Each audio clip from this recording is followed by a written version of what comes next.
The way you left your calling. intebe ukayikuraho yabaga And you left the chair where it was. ugahindura icicaro And you changed your sitting. icicaro mvuga The sitting I'm talking ntabwo about. ari iyi ntebe It is not this mere icicaro chair. mvuga The naho position ubugingo I'm bwawe taking. bwari buteretse It is where your soul was set. ukimura icyo cicaro And you shifted that position. ukagira ngo none nibwo wabishoboye ngo nibwo And byakunze you thought maybe it is well with you. ntabwo aribwo byakunze It is not well with you. hari ubugizi bwa nabi There is a such betrayal bwaguhanzeho that came upon hari you. icyabiteye There is a cause. Mane tubabarire May the Lord forbid. haleluya Hallelujah. iyo umuntu amaze kwakira Yesu Kristo nk'umwami n'umukiza w'ubugingo bwe After you've received Jesus as your Savior and your Lord, abasa n'umwana uvutse mu muryango it's like you are newborn into the kandi family usabwa gukura and you are required to grow akaza agenda ava mu rugero rumwe akaja mu rundi from one stage to another stage. kuvuka ntibihagije Being born is not enough, ahubwo biba bitangiye intambwe yo kugenda uhaye ukura but it's a beginning of intambwe growth. yo kugenda uhaye waguka It's a beginning of intambwe yo expansion. kujana n'uwakubyaye It's a beginning of walking with the intambwe one yo who gusa produced you, n'uwakubyaye with the one who gave birth to intambwe you, yo kuzura indangagaciro z'uwakubyaye of being filled with the value of the one who iyo umaze produced you. Kuvuka, after being given ikiba birth, kigiye gukurikiraho rero ni urugendo the next step is a journey. nimuvuge ngo amen kandi Hallelujah. urugendo rw'ubukure And the journey of growth, iteka rwose burarusha always it is difficult. urugero urebeye ku bana bacu ingene bagenda bakura Taking example from the kugira ngo growth of umwana a normal child. azakambakambe cyabura ahaguruka agende n'amaguru For a child to grow until taking steps, hari ibintu byinshi biza bikorwa there are so many things that happens around. agiramo umuruho uteye ubwoba There is a lot of tiredness kazagera mu around. gashinge kagahirima He tries to stand and fail kagira ngo down. karafata kakanyerera Whenever he tries to catch and ariko slide, kagakomeza gusa but they abaswaye keep on trying. iwacu bazavuga ngo ni kungangana They say it is kagakomeza kakangangana resisting. gusa They keep on resisting and they kagahatiriza gusa insist karuwa kakava kugufata imeza until from touching the table kagatera intambwe zibiri and taking 2 steps. kakajuguma kagatemba And they ariko fell bwaca kavuga down. ngo sindekera aho ngaho Next day they say, I won't stop from there mupaka mpagurutse nkagenda until I stand and walk. nimuvuge ngo amen Hallelujah. ababyeyi baza baririmba uturirimbo When parents they sing Ibyo murabizi. songs, you know, mukamuririmbira you mukamuririmbira sing kandi imitima yanyu iguwe neza when your hearts are pleased. ukavuga ngo ni ukuri ngo yateye inda kigamba kiba ikiganiro mu And you talk about him taking steps, it Uzi became ko a umwana yageze? conversation. Do you know that he started walking? uko niko imana ibishaka yuko That's how the Lord wants us to do. inezezwa ihe yayibona tugenda He's tuva kuri pleased step when he's imwe seeing us pushing ku forward rugero rumwe tukaja mu rundi rumwe from one step to another one. binezeza umutima w'imana It pleased the heart of God. haleluya Hallelujah. haleluya Hallelujah. ariko iyo umwana atahaye akura But when the child is growing, bibabaza ababyeyi when it's not growing, rather kiba it pains ikibazo mu the muryango parents. kiba ikibazo mu muryango It became a problem into the family. ugira n'isoni zo kubibwira abandi bantu And you are even ashamed of telling other ngo people. kuva umwana yavuka ntaricara Ever since he was born, he never sat. ni agahinda It is a pain and a sorrow. ntarahaguruka He never stood. ntaragenda He never walked. ntaravuga He never talked. birababaza It pains. bibabaza kangana iki How much does it pain iyo imana ibona tudakura when the Lord saw us not growing?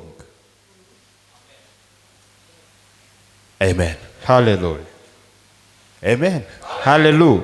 bibabaza kangana iki How much does it pain iyo imana itubona when the Lord saw us? iminsi tugize twaravutse mu muryango The days we've spent born into the family, ariko tukaba tugisa n'abana bagurirwa pampasi but we look like kids carrying diapers.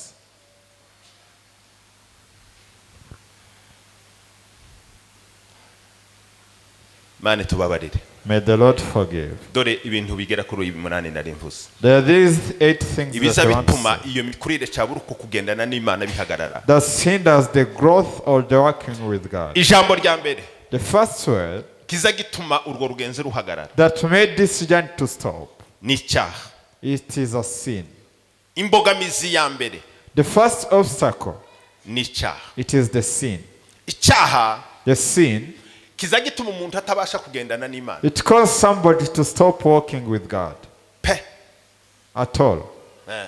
Icyaha The sin, muririmbyi yaravuze ngo ibyaha nibyo bitubuza kuzagerayo ngo nitwabyihana tukabireka ngo tuzaririmba haleluya. the singer said, only sin shall hinder us to go and reach the buriya muri heaven. mu kubona abantu turirimba When you saw abandi people tugafata singing, indangururamajwi tukabwiriza, others will get mics abandi and preach, bagafata umwanya bagashoutinga haleluya, others they take time abandi to shout bagakora hallelujah, ibiterane. others they make Ntabwo crusades. byari byasobanura ko urugenzi ruriho. It doesn't mean that the journey is Ntabwo there. ari indikateur itugaragariza ko uhaye ugenda. It is not the indicator of moving. Ushobora gusirimba urugenzi rwarahagaze. You can dance when the journey Ushobora has kubwiriza stopped. urugenzi rwarahagaze. You can preach when the journey Bashobora has kukura stopped. abantu bakagusukaho amavuta You urugenzi can be set rwarahagaze. apart and anointed Ushobora when kuba the journey perezida has wa stopped. korali urugenzi rwarahagaze. You can lead the choir when the Ushobora journey has kwitwa stopped. bishop, archbishop You can urugenzi be rwarahagaze. entitled as bishop or Ushobora gutanga archbishop icya when cumi the journey n'amaturo started. urugenzi You rwarahagaze. can offer tithe and offering when the journey has been stopped.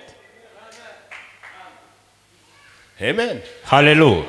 Hey, hatukuzwe Hallelujah. Bwana wa majeshi. Hallelujah. Icyaha The sin, nicyo kiza kibuza abagabo n'abagore it is the one which makes women and men bari barahamagawe who were called, kandi twabonaga bafitemo imbaraga z'umwuka, and yet they have been power. ariko akanya gatoya bajabura mu nkono itari iwabo, But when they eat from strange urugenzi food, rwabo rugahagarara. and their journey got stopped. Amen. Hallelujah. Kongere Bwana Yesu asifiwe sana. Hallelujah. Urugenzi rw'abantu rugahagarara. And the journey stopped and Abantu ceased from bagaparkinga there. People, they went astray and go away. Urugenzi rugahagarara. And the journey ceased. Ukazuririmba ariko nta rugenzi ufite. You sing when you're no longer ukazubwiriza ariko nta rugenzi ufite. whatever it does, Bakaza you are no bagutumira mu longer in the biterane way. ariko urugenzi rwarahagaze. You're invited into crusades when the journey has ceased. Nimuvuge ngo amen. Say amen. Nimuvuge ngo amina. Hallelujah. Urugenzi ruza ruhagarara. The journey stops. Imvuko Paulo avuze. Listen how Paul Aravuga ngo said. nuko rero. He said Iyo therefore, umuntu ari muri Kristo Yesu. if anyone is in Christ Iyo Jesus, umuntu ari muri Kristo Yesu. if anyone is in Ngo Christ ababahaye Jesus, icyaremwe. he became a new creation. Ahinduka kuba ikintu gisha. He became a new Ibyakera bibe creation. bishize. The old thing has Aravuga gone. ngo dore byose. Behold everything. Byose ni bihe. What does it Ni mean? All things. ibitekerezo. It means your Ni mindset, amarangamutima. your inner Ni feelings, imvugo ziwe. your saying, Ni imyitwarire yiwe. your behavior, Aravuga ngo byose everything. ni amahitamo yiwe. It is your Ngo choice byose biba bihindutse included, kuba bisha. had become new. Iyo umuntu ari muri inde When you are where? muri mukiri byose. In Christ Jesus. Vuga ngo byose. Say all, Apana inusu. not a half. Byose All bihinduka kuba bisha. became new. Priorite z'umuntu zaze bihinduka The izindi. priorities change and becomes God's priority. Amahita y'umuntu azahinduka akaba yandi. Your choice changes and becomes Gukunda God's k'umuntu choice. kuza guhinduka kukabukunda. Your loving changes and Ingendo z'umuntu becomes zazihinduka somehow zikaba else. izindi. Even your behavior. Imyitwarire y'umuntu izihinduka ikaba undi. Your behavior has become Habe something natwe new. tugatanga ubuhamya ngo ni ukuri uyu muntu yarahindutse. And we also witness and say this one have been renewed. Ibyakera byarashize. Behold, the old has gone. Nimuvuge ngo amen. Amen. Icyaha. The sin. Paulo yandikira abagalatiya When Paul wrote to igice cya Galatians, 5 umurongo wa 13. chapter 5, verse 13. Bibiliya iravuga ngo bene data mwahamagariwe kuba mu mudendezo. Brothers who were called to be Ariko mu freedom, mudendezo wanyu ntukabe ngo urwitwazo rwo gukora. but let not your freedom Ngwibyo become an mwishaki. opportunity of committing the acts Mwahamagariwe of the kuba mu flesh. mudendezo. You are called Ariko to be into the umudendezo wanyu freedom, ntukabe uwo gukora mu ibyo but mwishaki. let not your freedom become an opportunity of committing the Umuntu acts of the azatekereza ngo flesh. muri Kristo Yesu umuntu yoba twaza tuvuga ngo nakagarama akagarama ruganda. No, ibintu ngo bivanga bigakunda. And probably you think you can mix things and become possible.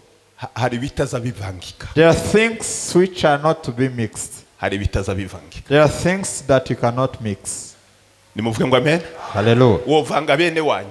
You can mix your relatives ukabavanga and you confuse them in any way you want. ariko hari bitaza bivangika. But there are things which are not to be mixed. Hari bihanga bibiri bitoshobora gutekwa mu nkono imwe. There are two things you cannot boil into the same pot. Nimuvuge ngo amen. Hallelujah. Bwana Yesu asifiwe. Hallelujah. Nagakiza n'ibyaha n'ibyo bana. It is sin and salvation you can't mix. Tibyo kunda. It is not possible. Tibigira ivomo rimwe. It doesn't have the similar Tibigira source. urwuri rumwe. Not from same pasture. Tibigira umuhanda umwe. Not from the same road. Tibigira icyerekezo kimwe. Not from same direction. Tibigira programme zimwe. Neither similar programs. Systeme yazo ziratandukanye. The settings and systems are separate. Iyo umuntu ari muri Kristo Yesu. When you are in Christ Jesus, abahindutse kubicyare mwigisha. you became a new creation. Niki gituma turimo kwitwaza umudendezo twahawe tukaba uwo gukora ibyo dushaka twebwe. Why do we grab this freedom that we are given to take it for granted and use it for sinning? Abikorinto ba mbere igice cya 6 umurongo wa 19.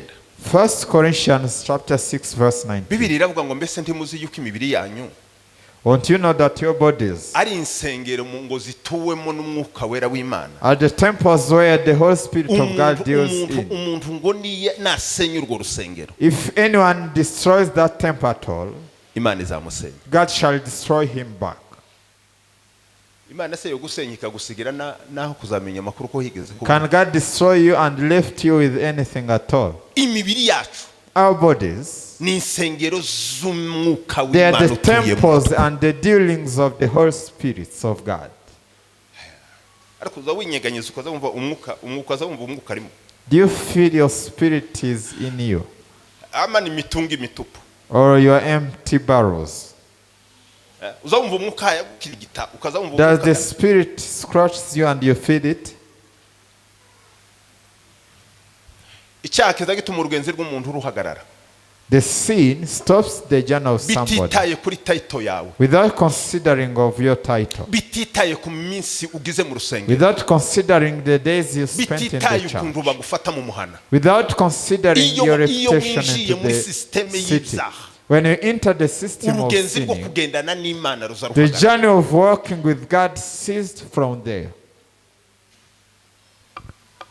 Nimuvuge ngo amen. Hallelujah. Semeni amina kuba. Hallelujah. Ico ni kimwe. That's one. Cya kabiri, Second gituma urugenzi item ruhagarara. that caused the journey to stop. Nukutumvira. The disobedience. Kutumvira. The disobedience. Kutumvira Disobedience, ni icyaha kibi cyane. it is a terrible sin. Icyaha kibi. It is a terrible sin. Kutumvira The disobedience, bisa bituma umuntu ashaka kugendera kujiwe yumva it causes someone to walk after his own kuruta understanding iby'Imana imutegeka. rather than following God's instructions. Umuntu akagira choice, You make your own choice. umuntu akagira decision ze, You make your own decisions. umuntu akiyumva yuko nta kindi kintu ari yihagije. You feel independent like nothing can interrupt you. Kutumvira. Umuririmbyi yaravuze Disobedience. ngo uje wumvira umwuka nta soni uzagira nubona Yesu. The singer said, obey the Spirit, you will never be ashamed when you saw Jesus. Kandi Imana ishimwe yuko umwuka atazaceceka kuganira n'abantu. And may the Lord be praised because the Spirit never ceases Umwuka wera aza to kwereka talk with icyiza people. ugomba gukora, Show you the ariko right things ukanangirwa mu to do, mutima wawe gusa ukavuga ngo wowe urakora ibyo ushaka. but you hardened your heart and Umuririmbyi decided yaravuze to do ngo whatever you singikora want. ibyajaga binezeza, The singer said, I was pleased by ahubwo taking, ngo ubu ngubu usigaye nkora ngo ibyo ntikoresha. but now I'm doing things which I don't do by my own. Ndabizi neza ko umwuka azaganira nawe. I know that the Spirit talks with you. Ndabizi neza yuko ufite ubuhamya I know that you have a such bw'ibyo testimony umwuka yakubijije ari kurangura bikora. of what the Spirit has forbidden you to Ndabizi do, neza but you yuko did. ufite inzira You have the ways umwuka yaguhaye gasopfo kunyuramo ari that the kurangura Spirit inyuramo. has warned you not to go through, but Ndabizi you neza went yuko through. ufite ibikorwa wakoze You have the works that you ariko umwuka yaragustopinze uranga Yet the uramena Spirit has uranga stopped you urinjira to do, but you nta deny muntu that urakora daily. ikintu umwuka wera ataramubwira ko ari kibi cyabora ari None cyiza has never done anything without the uko warning of the Holy kutumvira Spirit. That is bibiri disobedience. iravuga ngo kutumvira kuza kubanziriza kugwa It is the beginning of destruction. urugenzi rwawe ntirwojana n'Imana mu gihe utayumvira Your journey, you cannot walk with God without obeying Him. ntimwakomezanya nayo You cannot keep the journey with Him. ntiwashobora gukura You cannot grow with Him. ntiwashobora kwaguka You cannot mu expand gihe with Him. utuye mu buzima butumvira Imana When you live the life of urugenzi disobedience to rwawe God, automatikema rurahagarara your journey automatically stops from there.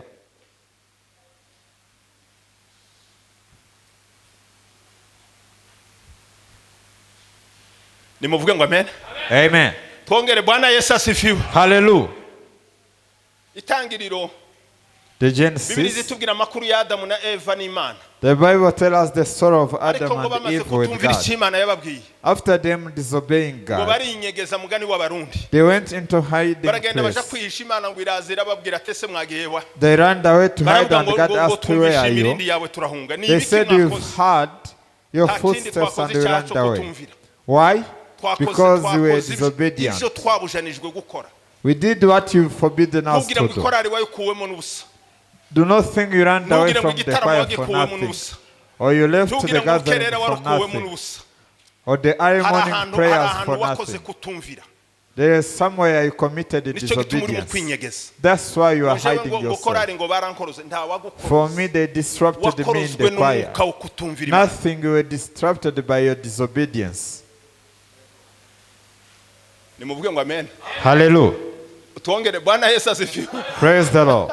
Bwana Yesu atukuzwe Praise the Lord. uzi ko umuntu azavuga ngo njewe ngo kandi nguriya gurupe no yivamo ngo ndi mukubona I babacu can exit that group.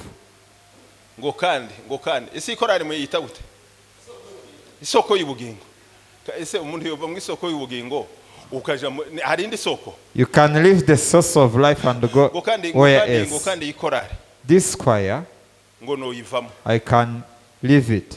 umeajiriwa na kwaya What's wrong with you? kwaya imekuajiri What did the choir offended you with? urinde papa Why? Claude ikwaya yara kwandikishije Did the choir called you? Imana ishimwe yuko tutahamagawe n'abantu May the Lord be praised because they are not called by nimuvuge ngo amen the choir. nushaka batazagukoroga If you don't want to be disrupted, uzikoroga wewe wenyine you shall disrupt yourself kuko ufite esprit yo gukorogana muri wowe because you have that spirit in you. nibyo cyabura sibyo Is it true or not? harimo gene There is that rebelling gene in you.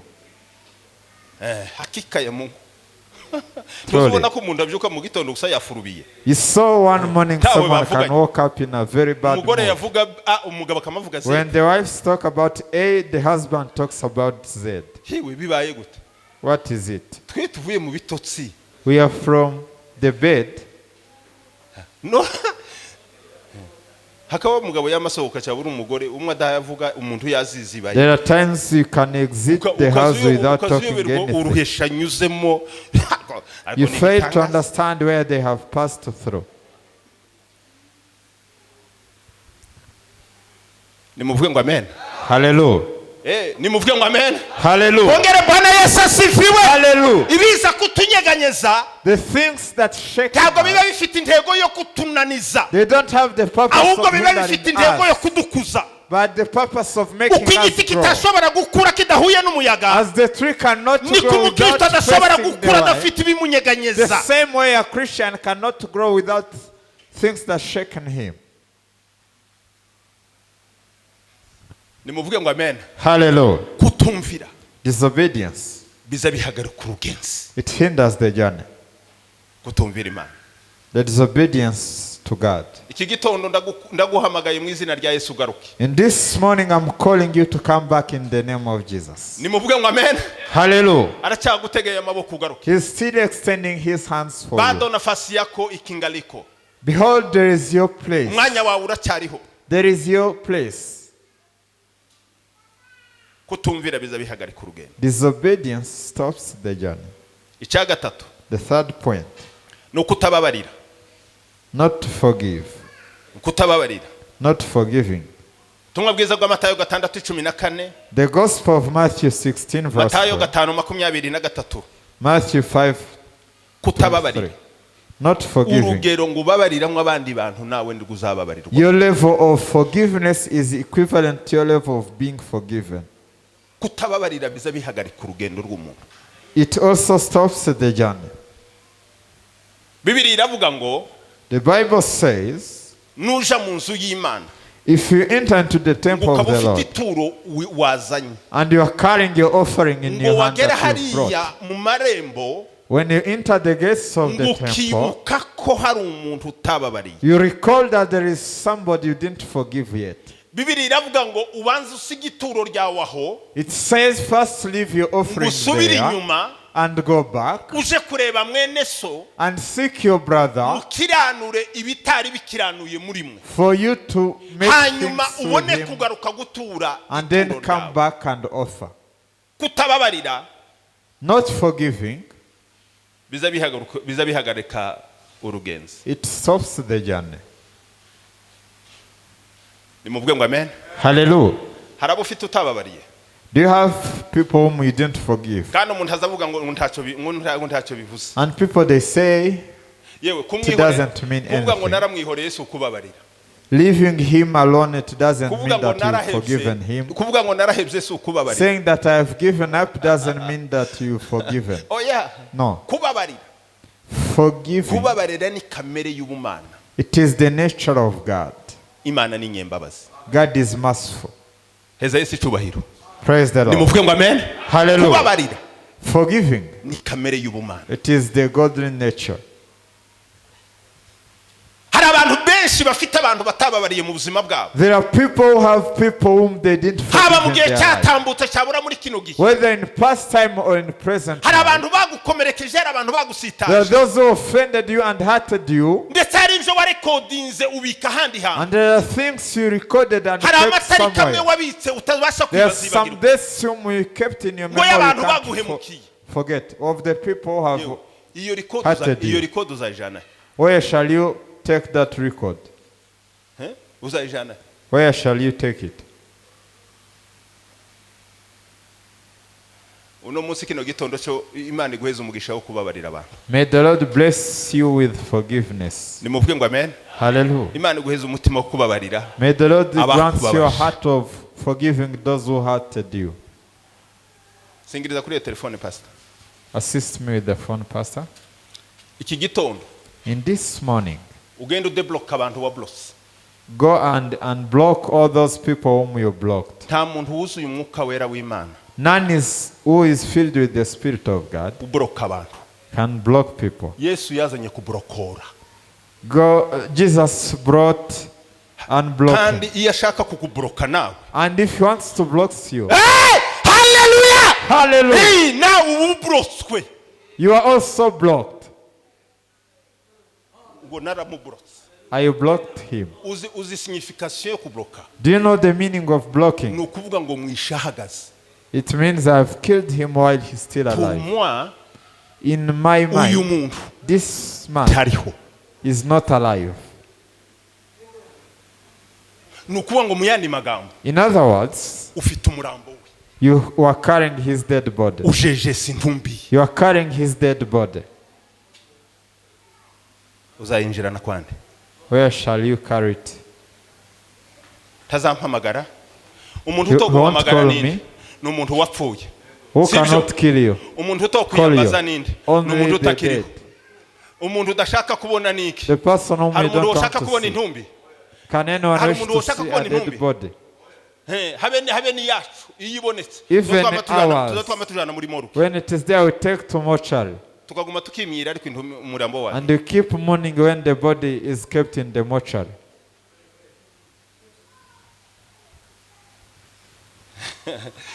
Ntiwashobora gukomeza urwo rugenzi. You can't keep that journey Udafite abantu wababari. without forgiving some number of people. Yesu ari ku musaraba. Jesus on the cross, Bahaye bamucumita. when they were sparing him, bahaye bamutuka. When they were insulting him, Aravuga ngo data, he said, Father, ubababarire. forgive them. Abakubabaje ntibaragera ku rwego bwababaje Yesu. Those who hurted you, they never reached the extent of Umugabo witwa the way Setfa Jesus was hurted. bariko bamutera amabuye. Stephen or Stephen, when he was being stoned, Twongere Bwana Yesu asifiwe. hallelujah, Ngo yubura amaso. Abona he ijuru looked riri into the ugurutse. heaven, he saw the heaven open. Aravuga ngo data, He said, Father, ubababarire. forgive them.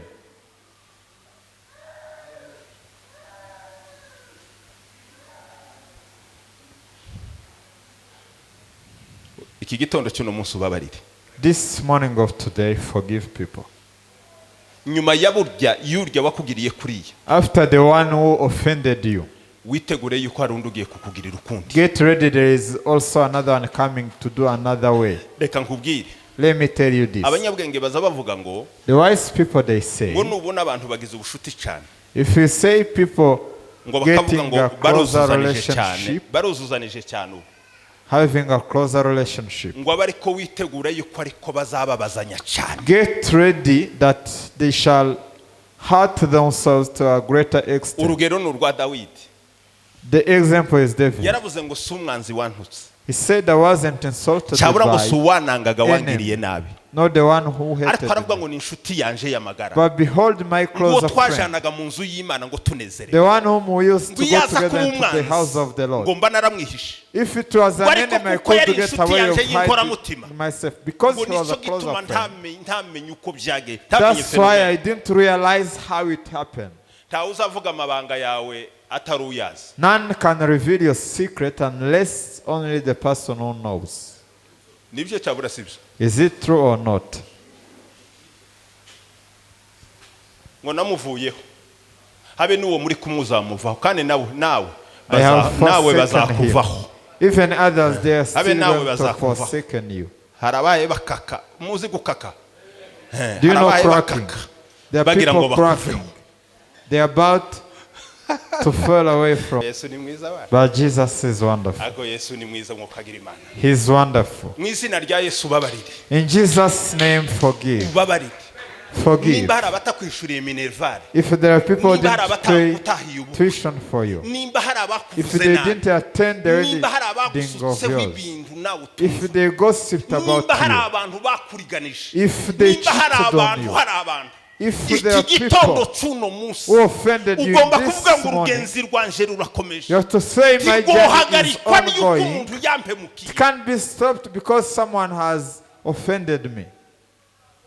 Nuzuye umutima w'imbabazi. When you are filled with the heart of mercy. Ongera kandi uvuge ngo amina. Hallelujah. Kubabarira kuza kubohora. Forgiving, it sets you free. Kuza kubohora. It sets you free. Yesu nakubohora uzahora ugenda wemye kandi uzidegembya uzuye umunezero.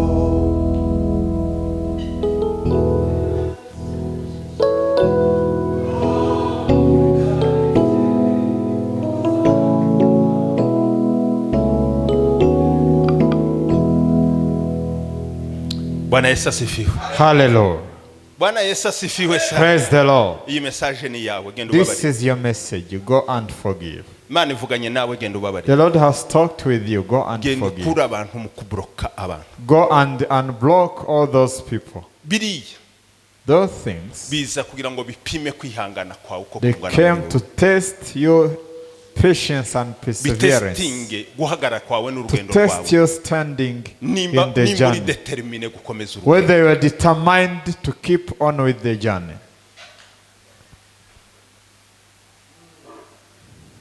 Nimuvuge ngo amen. Hallelujah. Bwana Yesu asifiwe sana. Praise the Lord.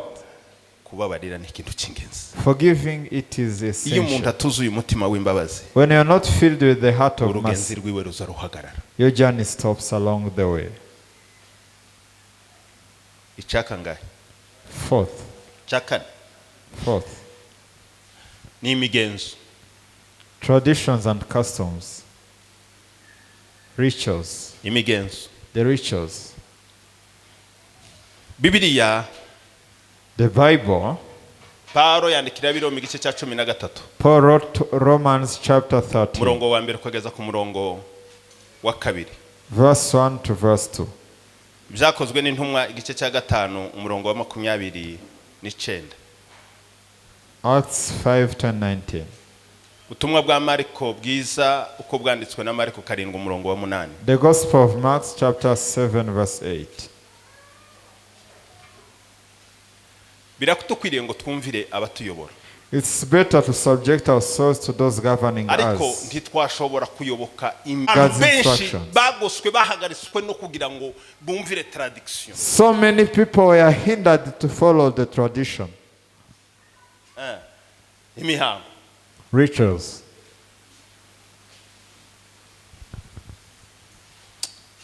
Nimuvuge ngo amen. Hallelujah. Kongere Bwana Yesu asifiwe sana. Hallelujah. Imihango y'abene wacu. Rituals of our fellow Imihango people. y'abantu. Rituals of idafite people. ishingiro mu byanditswe The bye. practice of people which has no foundation in the Irimo scripture, kurwanya kubaha Imana. which involves the Irimo disobedience kurwanya to kumvira God, Imana. which Irimo involves, kurwanya kugendana n'Imana. which encourages Kumvira fighting imihango y'abantu. the obedience, keeping people's rituals. Ngo ariko wewe ngo ntuzubona ko ariko abandi bagira. Won't you see that others they do like that? Zozubaza Bibiliya ngo se Bibiliya irabivuga wiki. Ask the Bible, what does it talk about? Nimuvuge ngo amen. Hallelujah. Iyo twakurikiye imihango y'abantu tukumvira abantu kuruta kumvira Imana. When we follow the practice of people and Urugenzi we rwacu rurahagarara. obey people more than God, Israel our umunsi umwe journey yigeze stops. igumuka. Once Israel rebuilt themselves, Nimuvuge ngo amen. Hallelujah. Baravuga bati kuyoborwa n'Imana biratunanije they say byatuje. being led by God Turashaka ngo is tuyoborwe difficult. n'umwe wo muri twebwe We want dukomokamo. also to be Tube led by nk'ayandi mahanga somebody yose. among us to be like other nations. Imana irabahakanira babwira ati ariko ni jewe mutware wanyu, ni jewe God bishoboye said, kuri I'm mwebwe. your ruler, I'm your Baravuga authority. batoye natwe tugomba kuja muri system They z'abandi said, bantu. no, we are to enter the system of people. Nibwo Sawuli yacomotse. That's when Saul was Yabwira ati ngaho nimugende mu mwimike appointed, and they Sawuli. said, go, be led by Saul. Ariko muzareba akaga kazakomoka kuri Sawuli. But you shall see the Ubwo troubles mwanze from kunumvira Saul. mukumvira. Since you've disobeyed me and Ibyanyu you want to ibitekerezo byanyu follow tradiction zanyu. your own traditions, Muzabona ibizakomokaho. you shall see what shall come to Sawuli bariko pass. baja kumwimika kugira ngo abe umwami. When they are about to enthrone him, Bakaza bamupfundurura mu mifuko yari yinjiyemo yari yisesetsemo. they were pulling him from the hiding place where he has gone to hide Ate se Sawuli himself. ari hehe? Where is Saul? Bati sinzi nimushakishe ngo Nowhere to be seen. bati nyabuna twamubonye hariya We've seen him around ati mu here. mifuko iri hariya nimurebe ko He's in the sacks there. uko abantu bazavuga ngo tuzadukabye. There are people who say that we exaggerated. Umugabo wakabije kandi azakomeza kabye ni umugabo witwa Yesu. The one who exaggerated and shall Yageze keep ubwo on babwira is ngo se Jesus. umuco n'umwijima muzamutekereza ko wihuriye. He even told people what is the relationship between the light and darkness. Nimuvuge ngo amen. Hallelujah. Imana na Beelzebube muzamubwira ngo bifitanye iyihe sano? What is the relationship of God and Beelzebub? Umuco n'umwijima bisangiye bihuriye. What is the common point between the light and Gushaka darkness? gukurikiza tradiction. Keeping the tradition. Ubu havutse systeme. Now there is a system, Sinzi a new nimba niwanyu system. yaragezeyo. I don't know whether it is here. Wanda uko baravuga ngo tugerageze kuvanga ngo murebe ngo ibintu People they're saying, let's try to mix ko kandi and harmonize. ngo murebe ngo mwate niwe mureke kuku. Try, be soft. Ngo nta kibazo. There is no problem. Ariko namwe none ubishe mutorohewe. But I felt it is not easier Bavuze ngo with you. arakantu ko gusetsa ese nako gusetsa arya. They say Nagati. there is a comedy show. Isekere nawe.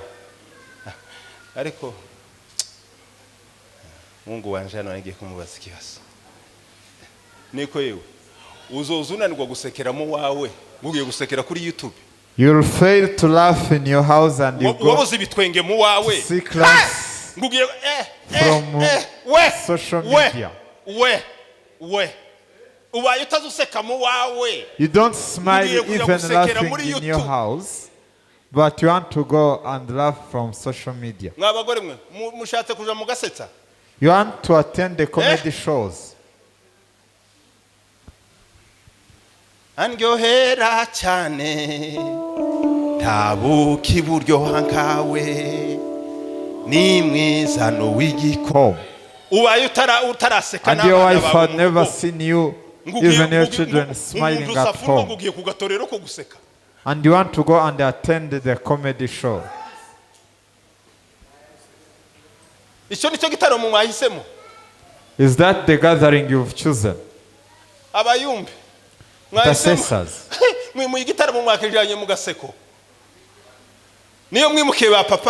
That's where you've gone. May God be praised because it's not you. Probably even pastors shall attend.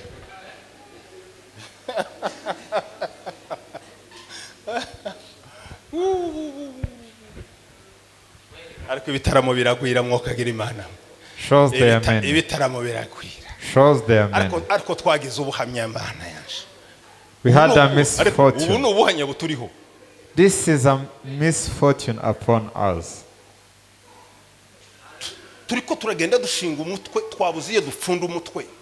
We don't have where to hide ourselves. The world is mocking us. Now we are going for comedy shows.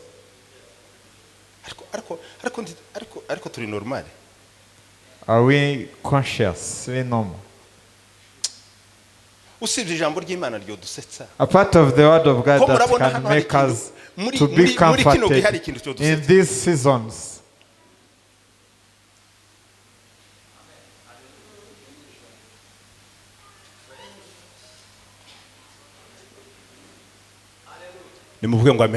Hallelujah.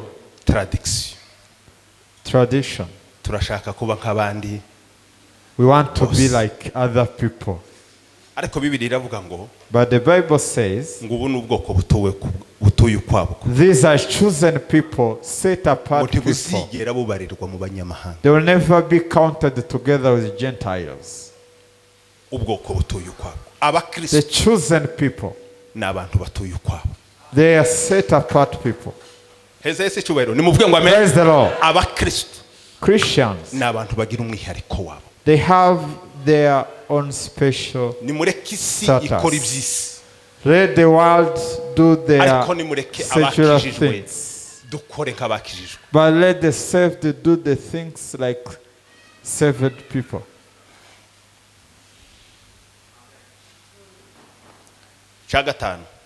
Fifth, hardening the heart and lack of faith. It also stops the journey. Having the hardened heart. Having the hardened heart. There are people who said, I'm determined, I said so, and it is done. I can't change. The hardened heart that cannot be free. The heart which can never be soft. The Bible said, I shall remove the stoned heart and give you a new heart which is soft. A flexible heart. The heart which is touched. Emotional heart which is changed. A new heart which is soft. When you have a hardened heart, that's why the Bible said their heart have been hardened. They have been. I wanted to restore my relationship with so and I hadn't. Instead of sitting back with him, it can't be possible. When your heart is hardened, it also stops your journey. The sixth point, not persevering and worshiping idols. People lacking the heart of perseverance. Blessed are people who resist their temptations. After them being accepted, they shall get the rewards. The heart of perseverance. People, they fail even home. We have unaccounted divorces rate. If they can have a deep research, dufite umuvuduko urenza ahandi hantu gushaka gukora ama divorce. They can find us with the high rate of divorce more than other people. No one is no longer patient with another one. Mane tubabarire kwihangana. Being kwihangana kuza gutuma umuntu agera ku masezerano. Persevering, it makes you achieve your promises. Kuza gutuma umuntu ashikira ibye. It makes you reaching what you've been promised. Kwihangana kuza kugeza umugabo ku mariba yiwi wakayavomaho. It makes you fetching from your well. Kwihangana ndiko kuza kuduheza kuririmba indirimbo y'intsinzi. It gives you singing the victorious song. Iyo twakuwe mu mutima wo kwihangana, when we lack the heart of persevering, urugenzi rwacu ruzaruhagarara. The journey stops. Icya karindwi, the seventh point, nukumva yuko wihagije. Feeling that you can rely on yourself alone. You feel you can rely on yourself. You don't need the support from others. But also you limit God, you feel that you can do everything for yourself. You feel God's part is not important in your doings. You feel that by your personal arrangement you can achieve. Autosuffisance. Auto-reliance. Self-reliance. You are dependent. You need God's hand. You need God's power. You need God's intervention. Hallelujah. You need God's hand to uplift you. The last, despising yourself. Underestimate yourself. And you feel like you have no use. If you realize that you have no use. He once questioned Gideon and said, I am not a man like others. I heard you and others saying once, the battle was so hard. They said, let some men come and face this battle. One man said, behold, I am not a man. For us women, we are remaining here. For us women, we are remaining here. Feeling that you are not able to do anything. Truly there is something you can do. Hallelujah. You are such a great person. In you there is a hidden strength. There is a power. In you. There are things that God kept. We are the one whom He created. In Christ Jesus for good works in whom He has created for us to work in. Stand and we pray.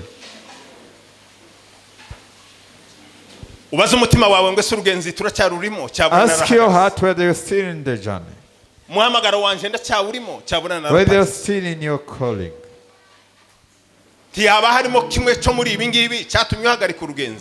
Maybe there is one among these causes which stops your journey.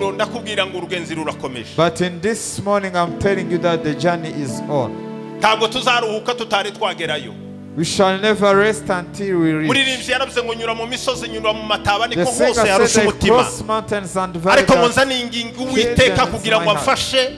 But I beseech the Lord.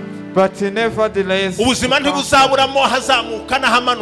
life we shall never lack. The rain and sun and wind. Shall never lack those bitters.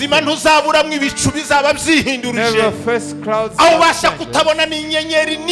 you can no longer see any shining star. There are times you no longer saw the way is not seen. humura dore ndi kumwe nawe uzi upanga w'amaso. Iki gitondo ndakwifuriza gukomeza urugendo. Umurimo wari warahawe wongere kandi usubiremo. Umuhamagaro wawe wo mu mutima wongere kandi uhagurutse. Impano y'Imana yasinziriye yongere kandi ikanguke. Imana yongere kandi gukoresha ibikomeye mu gihe cyawe. Mana yo kwizerwa mu izina rya Kristo Yesu. urakoze yuko uri igisubizo cyacu, urakoze yuko uri imbaraga zacu, urakoze yuko uri amahoro yacu. Ndagushimiye yuko ari ubugingo uganirije, ndagushimiye yuko ari abagabo n'abagore, abakobwa n'abahungu, ndagushimiye yuko ari abantu bari barateye intambwe basubira inyuma. Ndashimiye yuko ari abantu data bari mu ijuru uganirije kugira ngo uno munsi bongere kandi batangize urugendo, bamenye yuko inzira irakomeje. Safari yetu imeanzia msalaba, urugenzi rwacu rwatangiriye Golgota, rurakomeje kuzageza muri cya gitondo cy'ubugingo. Ntabwo tuzaruhuka tutari twagerayo, ntabwo tuzatura tutari twagerayo, ntabwo tuzabivamo tutari twagerayo. Amaherezo yacu nukuza kubona, amaherezo yacu databero uri mu ijuru nukuzicarana nawe, nawe ukavuga ngo mwana banje mwakoze neza, nimuze mu byishimo, mu munezero, mu bwami mwateguriwe kuva isi itari yaremwa. Urakoze data yuko ugize neza, yuko ari ubugingo bwacu bashe gufasha kugira ngo icubahiro no guhimbazwa bikugarukire yuko ari we Mana. Tugukomeye amashyi tugushima mu izina rya Kristo Yesu. Amen.